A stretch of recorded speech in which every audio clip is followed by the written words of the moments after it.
Hello everyone, स्वागत है आप सभी के पसंदीदा यूट्यूब चैनल राय एजुकेशन में 69,000 भर्ती उत्तर कुंजी को लेकर मैं इस वीडियो में आप लोगों से बातचीत करूंगा। ये उत्तर कुंजी है 8 जनवरी सन 2019। जो परीक्षा आपकी 6 जनवरी को हुई थी 2019 में, उसके अगले दिन आपका कट ऑफ निर्धारित और उसके अगले दिन 8 जनवरी यानी कि उस दिन आपका उत्तर कुंजी आई थी, है ना। तो अब सबसे इम्पॉर्टेंट बात है, मैंने कई बार ये बात जिक्र की है कि सबसे पहले हम लोगों को एक बार पुनः अपनी अपनी कार्बन कॉपी निकाल लेनी है, ठीक है ना। तो फटाफट अपनी कार्बन कॉपी निकाल लीजिए। और उत्तर कुंजी मैंने पूरे set A B C D सभी सेट की उत्तर कुंजी यहाँ पर मेंशन की इस वीडियो में, ध्यान से देख लीजिएगा। और OMR जो आपकी शीट है कार्बन कॉपी है, उससे मैच करा लीजिएगा एक एक चीज़, ठीक है ना। काफ़ी दिन हो गए हैं तो उसको अच्छे से एक बार, क्योंकि अब भर्ती प्रक्रिया एज ऑन गोइंग है, भगवान की असीम कृपा है और बिना अवरुद्धता के साथ आगे बढ़ता जाए, इष्ट देव से ही प्रार्थना है, महादेव से ही प्रार्थना है। इम्पॉर्टेंट बात है कि इससे हम लोग मैच करा लेंगे ताकि हमारी जो स्थिति, कई लोग कई बार कन्फ्यूजन में होते हैं कि सही से कार्बन कॉपी को गिनते नहीं हैं या नंबर्स को गिनते नहीं हैं। हो सकता है से मिस्टेक हो सकती है, 10% लोग होंगे ऐसे जो एक आध नंबर छूट गया होगा उनका, अच्छे से वो देखे नहीं होंगे, मैच नहीं किए होंगे। तो एक बार पुनः आप लोग मेरे कहने से एक बार पुनः मैच करा लीजिए ये पुरानी वाली उत्तर कुंजी से, ताकि ये स्पष्ट हो जाए कि आपको किस किस प्रश्न पे आपको कॉमन अंक चाहिए ही चाहिए। और इस वीडियो में चर्चा भी करूँगा कॉमन अंक की कि कहाँ पर मिलने की पूरी पूरी संभावना है, ठीक है ना। तो आपके कोई डाउट ना रहें और आप सभी से निवेदन है कि एक बार पुनः कार्बन कॉपी को चेक कर लीजिए। चलिए बिना किसी देरी के स्टार्ट करते हैं इस वीडियो को। तो लोगों के यही प्रश्न थे कि पहली वाली उत्तर कुंजी को किसी के पास है तो वो भेज दे। तो आप सभी से निवेदन है कि अगर आप इसकी PDF चाहते हैं, ध्यान समझ लीजिए, PDF आपको हमारे टेलीग्राम ग्रुप राय एजुकेशन में मिल जाएगी। हमारा टेलीग्राम ऐप आपके पास है तो उसमें राय एजुकेशन सर्च कर लीजिए, हमारा ये लोगो RAI करके मिल जाएगा आपको रेड कलर का, उससे आप ज्वाइन हो सकते हैं। वहाँ पर इस वीडियो के बाद वहाँ PDF मैं प्रोवाइड कर दूँगा, ठीक है। देखिए ये उत्तरमाला जारी हुई थी 8 जनवरी सन 2019 को, और इसीलिए मैंने बोला कि आज ऑर्डर आने के बाद, कल ऑर्डर आने के बाद आज हम लोग उस स्थिति में हैं कि हम लोग पुनः 8 जनवरी को पहुँच चुके हैं। मैं ऐसा क्यों बोल रहा हूँ, क्योंकि 8 जनवरी को उत्तर कुंजी आने के बाद कोई क्रियाकलाप आगे नहीं बढ़ा, है ना। सारी चीज़ें हम लोगों ने मिलकर सारी आपत्तियां दर्ज कराई थी, संशोधित उत्तर कुंजी आई ही नहीं, है ना। तो पुनः हम इस स्थिति पे आ गए हैं। तो एक बार पुनः हम चेक कर लेते हैं अपने कार्बन कॉपी को। ये सीरीज़ A है, ठीक है। असिस्टेंट टीचर रिक्रूटमेंट एग्ज़ाम 2019 का बुकलेट सीरीज़ A है। अगर आपका बुकलेट सीरीज़ A है तो आप इसको देख सकते हैं। ये PDF है, मैं बहुत बड़ा इस पर वीडियो नहीं बनाऊंगा, बस शॉर्ट में आप लोगों को ये समझा दे रहा हूँ कि PDF आपके पूरे प्रश्नों को एक बार पुनः आप चेक कर सकते हैं। पूरे 150 प्रश्नों को हमें पूरा यहाँ पे कम्प्लीटली है और ये ऑथेंटिकेटेड है, ठीक है ना। ये सबका सिग्नेचर भी यहाँ देख सकते हैं।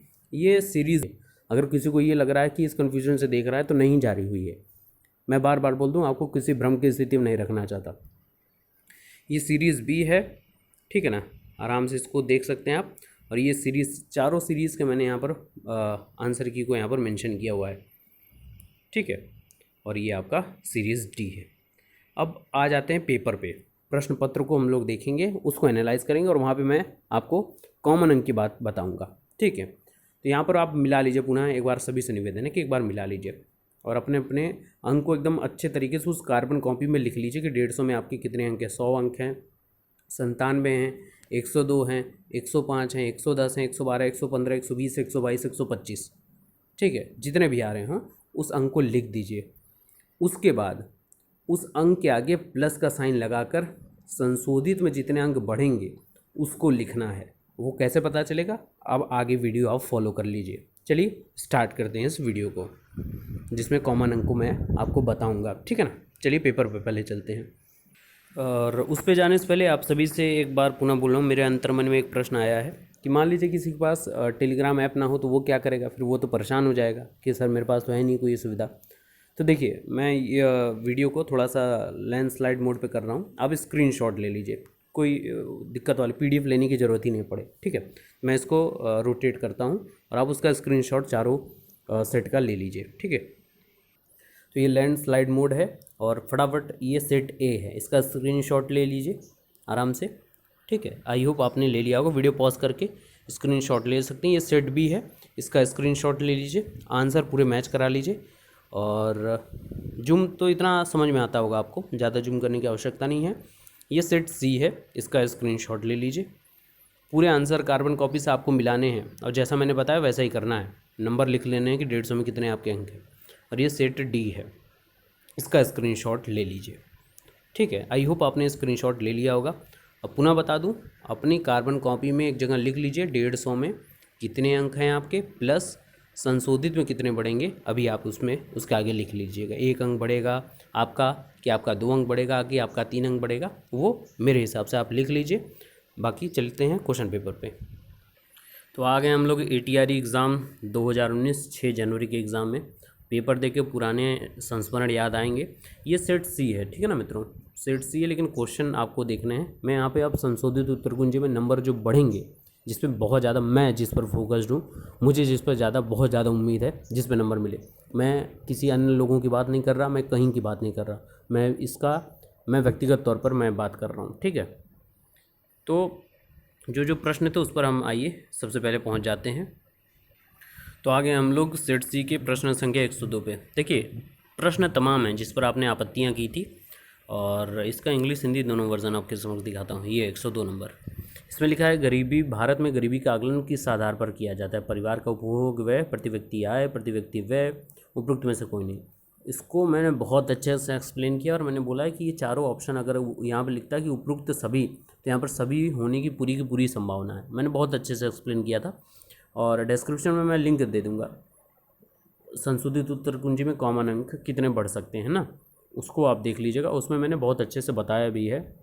ऑथेंटिकेटेड सोर्सेज को भी दिखाया है कि सरकार की जो प्राथमिक में किताबें चलती हैं, SCERT की किताबें, उसके सोर्सेज को मैंने वहाँ पर डिस्क्रिप्शन में लिंक है, उसको सबसे पहले लिंक है संशोधित उत्तर कुंजी की, उसमें कॉमन अंक कितने बढ़ सकते हैं वो देख लीजिएगा। ठीक है, एक ये प्रश्न हुआ। अब आप तमाम तरीके के प्रश्न कर सकते हैं, लेकिन मैं जो बता रहा हूँ 3 सॉलिड तर्क दे रहा हूँ। ठीक है, इससे ज़्यादा अब अगर PNP देती तो PNP की मेहरबानी, लेकिन ये सॉलिड अंक है। ठीक है ना, अब ये आपके ऊपर है कितना बढ़ सकता है क्या नहीं बढ़ सकता। अब आप तमाम तरीके के जिक्र करेंगे, मुझे उससे लेना देना नहीं है, मैं जो जानता हूँ वो मैं आप तक पहुँचाने की कोशिश कर रहा हूँ। एक यहाँ पर है, आगे चलते हैं। एक प्रश्न यहाँ पर है, पढ़ने और लिखने की अक्षमता, disability to read and write. अब आप लोग बोलेंगे पहले सही है, क्यों सही है? क्योंकि आपका सही है इस वजह से वो सही है, लेकिन सही गलत वाली बात ही नहीं हो रही, यहाँ पर कॉमन अंक की बात हो रही है। और मैं इसमें जानता हूँ पढ़ने लिखने की अक्षमता जब दोनों को एक साथ बात कर रही है तो यहाँ पर डिस्प्रेक्सिया वर्ड होगा, डिसलेक्सिया वाला वर्ड ही नहीं होगा। ठीक है ना, तो यहाँ पर ये होगा, यहाँ पर 1 नंबर, तो ये हो गए 2 नंबर। तीसरे की बात करते हैं। अब आप इसमें बहुत ढेर सारी चीज़ें अपने हिसाब से गिनाएंगे, कोई पूरे कथन को बोल देगा कि ये कथन यहाँ पर होना चाहिए, जैसे इस कथन को लोग बोल देंगे, लेकिन मैं इन सारी चीज़ों को नहीं मान रहा हूँ, इनको तो मैं अलग ही रख रहा हूँ। जो 3 सॉलिड तर्क हैं जिस पर मिलने ही मिलने चाहिए, उसकी मैं बात कर रहा हूँ, है ना। और एक प्रश्न, ये 11वां प्रश्न सेट सी का, नाथपंथ नामक संप्रदाय के प्रवर्तक कौन हैं? इसमें मत्स्येंद्रनाथ और आपके गुरुनाथ में इस पर प्रश्न चिन्ह है। ये 3 प्रश्न सॉलिड हैं, ठीक है ना। अब इससे ज़्यादा देखिए विपक्षी अब इसका भी फ़ायदा आपको उठाएंगे भर्ती प्रक्रिया को आड़े हाथों लेने के लिए, रोकने के लिए, तो वो आपको 10-10 प्रश्न गिनाएंगे। ऐसे चैनल्स हैं जो अभी आपकी ऑर्डर आने से पहले कई और दलीलें पेश कर रहे थे और फिर वो बदल भी जाते हैं लोग समय के अनुसार। क्यों? क्योंकि उनको वीडियो चलानी है अपनी, उनको व्यूज़ लेना है। सही चीज़ें नहीं दिखाएंगे, गलत चीज़ें दिखाएंगे तो लोग कैसे उनकी तरफ आकर्षित होंगे? ब्रेकिंग न्यूज़ टाइप की चीज़ें नहीं दिखाएंगे तो लोग आकर्षित कैसे होंगे? व्यूज़ कैसे बनेगा उनका? सबकी अपनी अपनी मानसिकता है, क्योंकि समाज है, सब एक जैसे हो नहीं सकते। लेकिन मेरा सिर्फ और सिर्फ एक ही ध्येय है, जो सॉलिड चीज़ें। नाथपंथ क्यों? क्योंकि इन्होंने TGT में प्रश्न पूछा और वहाँ पे ऑप्शन ही नहीं दिया है। यहाँ पर सोचिए, खुद ही फंस गए इस चीज़ को, भर्ती प्रक्रिया को अपनी TGT वाली करा के। या तो TGT के प्रश्न गलत हो गए, या तो फिर इस 69,000 भर्ती का ये प्रश्न गलत हो गया। तो ये 3 सॉलिड तर्क हैं और लॉजिकल बात करूँगा, इसमें हवाई बात नहीं करूँगा। जो लोग बात करेंगे कि नहीं 6 नंबर बढ़ जाएंगे, नहीं 4 नंबर बढ़ जाएंगे। 3 सॉलिड हैं, इससे ज़्यादा देना हो तो दीजिए, वो आपकी बात है, लेकिन 3 नंबर तो है। अब आप अपना खुद आकलन करिए, इसलिए मैंने ये पुनः एक बार आप लोगों को संस्मरण में याद दिला दिया कि अपनी कार्बन कॉपी खोलिए और एक बार पुनः इस 8 जनवरी सन 2019 की जो उत्तर कुंजी जारी हुई थी उससे मैच कराकर अपने अंकों को वहाँ पर लिख लीजिए कि रिलैक्स मोड पे देखिए 150 में आपके कितने अंक, एक एक बारीकी से चेक करिए कि आपका सही है कि नहीं सही है, आंसर किस मैच कराते हुए, ठीक है ना। और प्लस के आगे आपको कितने अंक कॉमन मिल रहे हैं। ठीक है, ये लिख कर आराम से अपनी कार्बन कॉपी को अच्छे से संभाल कर रख लीजिए। बाकी इससे रिलेटेड आपके कोई भी डाउट्स हों, डॉक्यूमेंट से रिलेटेड कोई भी डाउट हो, काउंसलिंग से रिलेटेड कोई भी डाउट हो, आप डिस्क्रिप्शन में कमेंट कर सकते हैं। डिस्क्रिप्शन में कई ढेर सारी वीडियोज़ की लिंक है। हाँ, संशोधित उत्तर कुंजी वाली वीडियो देख लीजिएगा, ठीक है ना। बाकी आपका कोई भी प्रश्न नहीं छूटेगा, जो भी प्रश्न होगा मुझे कमेंट करिए, मैं कोशिश करूँगा हर प्रश्नों के उत्तर देने की। मेहनत कर रहा हूँ लगातार आप लोगों के लिए। बस सिर्फ और सिर्फ मेरी एक मंशा है कि ज़्यादा से ज़्यादा लोगों का मैं कह सकते हैं ना, परोपकार एक होता है, दूसरों के लिए उपकार करना। भगवान परमात्मा देख रहा है कौन सही कर रहा है, कौन गलत कर रहा है। आने वाले समय में सबके ऊपर दया होगी, ठीक है ना। तो बस मेरी यही इच्छा है कि मैक्सिमम लोगों का मैं मदद कर सकूं अपनी इन वीडियो के माध्यम से। बाकी अपना प्यार बनाए रखिए। देखिए, एक मेंटर, एक अध्यापक, एक शिक्षक की यही भूमिका होती है कि लोगों को सही गाइडेंस प्रोवाइड कर सके, और मैं उसी भूमिका में रहना चाहता हूँ। व्यूज़ के चक्कर में नहीं पड़ना चाहता हूँ, सीधी और स्पष्ट बात है। 10 लोग भी देखें, लेकिन 10 लोगों के पास सही चीज़ें जाएँ। एक ही ध्येय, एक ही उद्देश्य शुरू से है इस चैनल का, यही ध्येय है और यही रहेगा। बस आपके विश्वास की ज़रूरत है। Best of luck, thank you so much.